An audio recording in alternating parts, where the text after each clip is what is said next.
দর্শক, অন্তর্বর্তীকালীন সরকারের প্রধান উপদেষ্টা ডক্টর মোহাম্মদ ইউনূসের এই যে উপদেষ্টার আগমন, এই মুহূর্তে আপনারা দেখতে পাচ্ছেন যে ধানমন্ডিতে আসলে যেই ভূমি উপদেষ্টা হাসান আরিফের প্রথম জানাজায় অংশ নিতে আসলে আজকে কিন্তু ধানমন্ডির যেই বায়তুল আমান মসজিদ, এইখানে কিন্তু এসেছেন মাননীয় প্রধান উপদেষ্টা ডক্টর মোহাম্মদ ইউনূস, এবং তার আগমনকে কেন্দ্র করেই কিন্তু আসলে এই মুহূর্তে কিন্তু যেই নিরাপত্তা, কঠোর নিরাপত্তা, সেই কঠোর নিরাপত্তা ব্যবস্থা কিন্তু আপনারা দেখতে পাচ্ছেন একেবারে সরাসরি। এবং এই মুহূর্তে কিন্তু আমরা দেখতে পাচ্ছি যে কঠোর নিরাপত্তা ব্যবস্থা আপনারা দেখতে পাচ্ছেন যে মাননীয় উপদেষ্টা আগমনকে কেন্দ্র করে আসলে যে কঠোর নিরাপত্তা, সেটি কিন্তু আপনারা দেখতে পাচ্ছেন। এবং দেখতে পাচ্ছেন বাংলাদেশ সেনাবাহিনী, এই মুহূর্তে আপনারা দেখতে পাচ্ছেন যে প্রধান উপদেষ্টাকে বহনকারী যেই গাড়ি, সেটি কিন্তু এই মুহূর্তে কিন্তু আসলে বায়তুল আমান মসজিদের একেবারে সামনে এসে কিন্তু পৌঁছেছে। এবং আপনারা দেখতে পাচ্ছেন যে এসএফ এর সদস্যরা কিন্তু রয়েছেন, তারা কিন্তু আশপাশে কিন্তু চেকিং করছেন। এবং আপনারা দেখতে পাচ্ছেন যে মাননীয় উপদেষ্টার যে গাড়ি বহর, তাকে কিন্তু ঘিরে ফেলেছে একেবারে যে যারা রয়েছেন সেনাবাহিনী সহ এসএফ এর সদস্য যারা রয়েছেন, তারা কিন্তু ঘিরে ফেলেছেন। এবং আপনারা দেখতে পাচ্ছেন ডক্টর মোহাম্মদ ইউনূস, তিনি কিন্তু আসলে এই মুহূর্তে কিন্তু মসজিদে প্রবেশ করছেন। এখন আমরা দেখতে পাচ্ছেন ডক্টর মোহাম্মদ ইউনূস, তিনি কিন্তু মসজিদে এসেছেন। তিনি কিন্তু তার পায়ের যে জুতা সেটি খুলে কিন্তু তিনি যেই হাসান আরিফের যেই জানাজা, সেই জানাজায় কিন্তু তিনি অংশ নিতে কিন্তু চলে এসেছেন। আমরা দেখতে পেলেন যে তিনি কিন্তু এই মুহূর্তে কিন্তু মসজিদের ভেতরে প্রবেশ করেছেন। এবং আমরা দেখতে পাচ্ছেন তিনি কিন্তু ধীরে ধীরে কিন্তু মসজিদের ভেতরে প্রবেশ করলেন।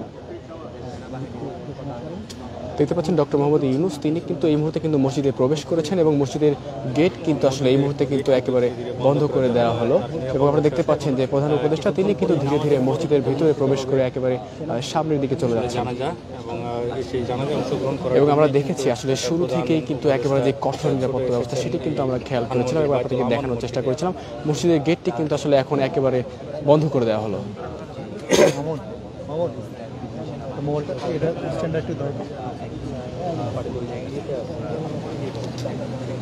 দর্শক, ভূমি উপদেষ্টা হাসান আরিফের যেই মরদেহ, সেটি কিন্তু এই মুহূর্তে কিন্তু বায়তুল আমান মসজিদে কিন্তু এসেছে। এবং তার যে প্রথম জানাজা, সেটি কিন্তু আসলে কিছুক্ষণের মধ্যেই শুরু হবে। এবং ইতিমধ্যেই কিন্তু এশারের নামাজ কিন্তু শেষ হয়ে গেছে এবং কিছুক্ষণ পরেই হয়তো বা জানাজার নামাজটি শুরু হবে। এবং জানাজার নামাজে অংশ নিতে কিন্তু এসেছেন প্রধান উপদেষ্টা ডক্টর মোহাম্মদ ইউনূস। তিনি কিন্তু এই মুহূর্তে কিন্তু বায়তুল আমান মসজিদে কিন্তু প্রবেশ করেছেন এবং তার যে গাড়িবহর, সেটি কিন্তু মসজিদে রয়েছে, আপনারা দেখতে পাচ্ছেন সরাসরি। এবং তার যে শৃঙ্খলা,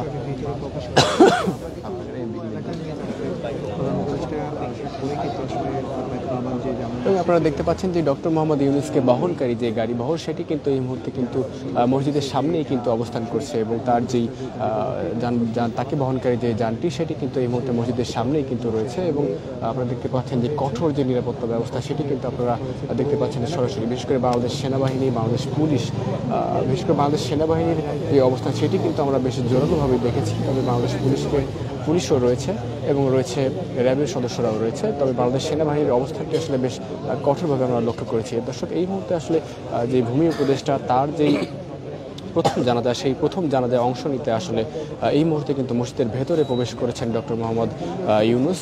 এবং উপদেষ্টা হাসান আরিফের যে প্রথম জানাজা, সেটা কিন্তু আসলে কিছুক্ষণের মধ্যেই শুরু হচ্ছে।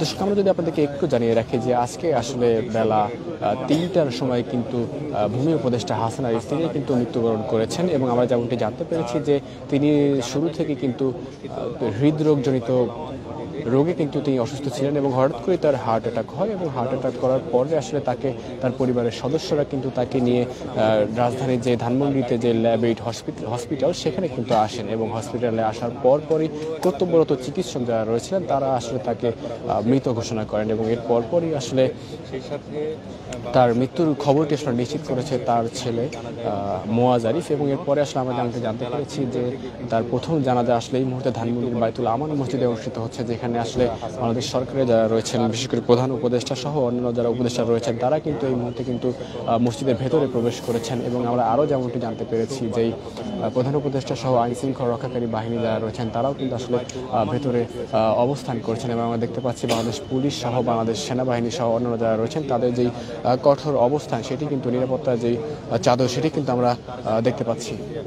বাইতুল আমান যে মসজিদ রয়েছে সেই মসজিদের সামনে অবস্থান। আমি যদি আপনাদেরকে একটু জানিয়ে রাখি যে তার একটি মেয়ে রয়েছেন যিনি আসলে কানাডায় থাকেন এবং তার আসলে 22 তারিখে ফেরার কথা রয়েছে এবং আমরা প্রথমে যেমনটি জানতে পেরেছিলাম যে আসলে তার দাফনের বিষয়টি আসলে 22 তারিখ সম্পন্ন হওয়ার কথা ছিল এবং পরে আসলে সেই সিদ্ধান্তটি পরিবর্তন করা হয় এবং আগামীকালই আসলে হাইকোর্ট প্রাঙ্গণে তার জানাজার নামাজ শেষ হওয়ার পরপরই আসলে তার যে দাফনের বিষয় সেটি সম্পন্ন করা হবে।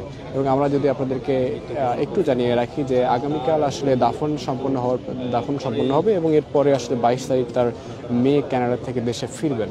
এবং দর্শক আমি যদি আপনাদেরকে এখন ধানমন্ডির যে সর্বশেষ অবস্থা সেটি যদি আপনাদেরকে জানাই তাহলে দেখতে পাচ্ছেন প্রধান উপদেষ্টাকে বহনকারী যেই যানবাহন সেটি কিন্তু এই মুহূর্তে ধানমন্ডির যে বাইতুল আমান মসজিদ প্রাঙ্গণ সেখানে কিন্তু রয়েছে এবং আপনারা দেখতে পাচ্ছেন যে তাকে বহনকারী যে যানবাহনগুলো সেগুলো সবগুলো কিন্তু এখন এখানে রয়েছে এবং আমরা দেখতে পাচ্ছি এসএফ এর সদস্য সহ আমাদের সেনাবাহিনীর যেই স্পেশাল টিম তারা কিন্তু এখানে অবস্থান করছেন।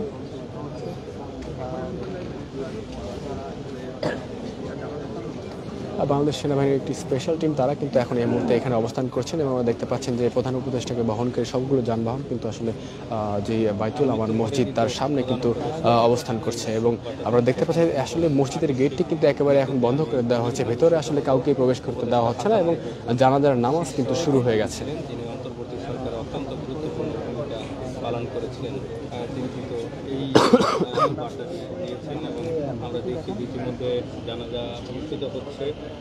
দর্শক রাজধানীর ধানমন্ডি থেকে আপনাদের সঙ্গে সরাসরি যুক্ত হয়েছে। আমি যদি আপনাদেরকে একটু জানিয়ে রাখি যে আজকে কিন্তু বেলা 3:10 বাংলাদেশের যে অন্তর্বর্তীকালীন সরকারের ভূমি উপদেষ্টা হাসান আরিফ তিনি কিন্তু মৃত্যুবরণ করেছেন এবং আমরা যেমনটি জানতে পেরেছি মূলত হৃদরোগজনিত কারণেই তার মৃত্যু হয় এবং আমরা যদি আপনাদেরকে আরেকটু জানিয়ে রাখি যে তিনি আসলে দীর্ঘদিন ধরেই এই হৃদরোগজনিত কারণে অসুস্থ ছিলেন এবং আজ আসলে বেলা 3টায় তার যেই বাসভবন সেই বাসভবনে তিনি হঠাৎ করে অসুস্থ হয়ে পড়েন এবং এর পরপরই আসলে তার যেই হার্ট অ্যাটাক জনিত কারণে তিনি আসলে সেখানে অসুস্থ হয়ে পড়েন এবং এরপরে আসলে তাকে রাজধানীর ল্যাব এইড হাসপাতালে আনা হয় এবং ল্যাব এইড হাসপাতালে আনার পর আসলে জরুরি বিভাগে যে চিকিৎসক ছিলেন তিনি আসলে তাকে মৃত ঘোষণা করেন এবং মৃত ঘোষণা করার পরপরই আসলে তার পরিবারের পক্ষ থেকে তার মৃত্যুর বিষয়টি নিশ্চিত করা হয় এবং হাসপাতাল কর্তৃপক্ষ আমাদেরকে তার মৃত্যুর বিষয়টি নিশ্চিত করেন এবং তার মৃত্যুর খবর পেয়ে আসলে বাংলাদেশের উচ্চ পর্যায়ে যারা রয়েছেন বিশেষ করে বিভিন্ন মন্ত্রণালয়ে যারা উপদেষ্টা রয়েছেন এবং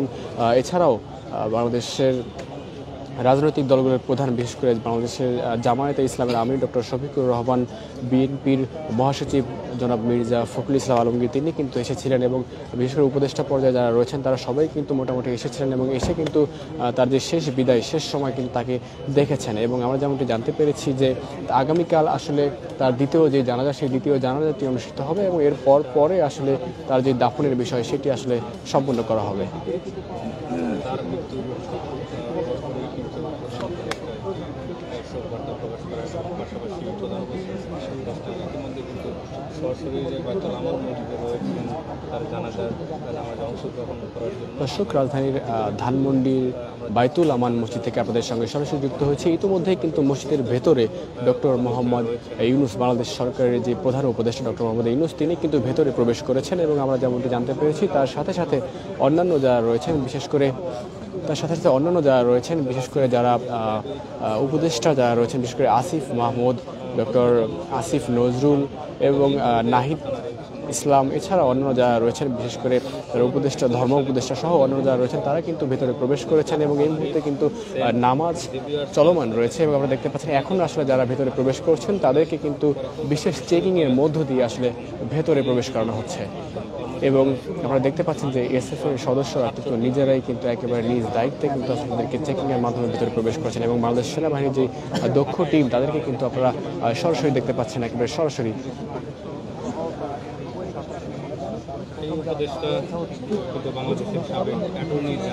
দর্শক আমি যদি আপনাদেরকে আরেকটু জানিয়ে রাখি যে বাংলাদেশের এই সাবেক অ্যাটর্নি জেনারেল 2001 থেকে 2001 সালের অক্টোবর থেকে কিন্তু 2005 সালের এপ্রিল পর্যন্ত কিন্তু তিনি অ্যাটর্নি জেনারেল হিসেবে দায়িত্ব পালন করেছেন এবং ফখরুদ্দিন আহমেদের নেতৃত্বে যে তত্ত্বাবধায়ক সরকারের আইন, বিচার, সংসদীয় বিষয়ক মন্ত্রণালয়, ভূমি এবং ধর্ম মন্ত্রণালয় বিষয়ক উপদেষ্টা হিসেবে দায়িত্ব পালন করেন। এছাড়াও বিদেশি বিনিয়োগের পরামর্শ, নির্মাণ সালিশ, বাণিজ্যিক সালিশ, অর্থ, ব্যাংকিং ও সিকিউরিটি বিষয়ক কর্পোরেট বাণিজ্যিক ট্যাক্সেশন বিষয়ক, সাংবিধানিক আইন বিষয় সব নানা বিষয়ে তিনি দায়িত্ব পালন করছেন। দর্শক, এই মুহূর্তে কিন্তু আসলে যেই জানাজার নামাজ সেটি কিন্তু শেষ হয়েছে এবং আপনারা দেখতে পাচ্ছেন মুসল্লিরা কিন্তু বের হওয়ার চেষ্টা করছেন, কিন্তু তাদেরকে কিন্তু আসলে বের হতে দেওয়া হচ্ছে না। এবং যেমনটি বলা হচ্ছে যে আসলে ডক্টর মোহাম্মদ ইউনূস তিনি কিন্তু আসলে ভেতরে রয়েছেন এবং তার নিরাপত্তার বিষয়টি আসলে চিন্তা করে আসলে আমরা যেমন জানতে পেরেছি আসলে প্রথমে আসলে ডক্টর মোহাম্মদ ইউনূস অর্থাৎ বাংলাদেশ সরকারের প্রধান উপদেষ্টা তিনি আসলে বের হবেন, এরপরেই আসলে সবাইকে বের হতে দেওয়া হবে। প্লিজ আপনি তো সামনে আছেন, একেবারে সামনে আছেন, তারপরে যেমন করেন।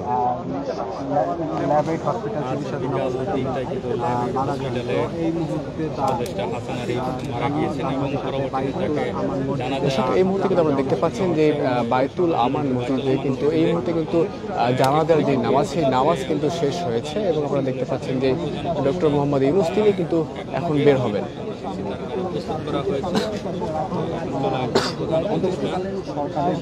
প্রধান উপদেষ্টার পাশাপাশি বেশ কয়েকজন উপদেষ্টা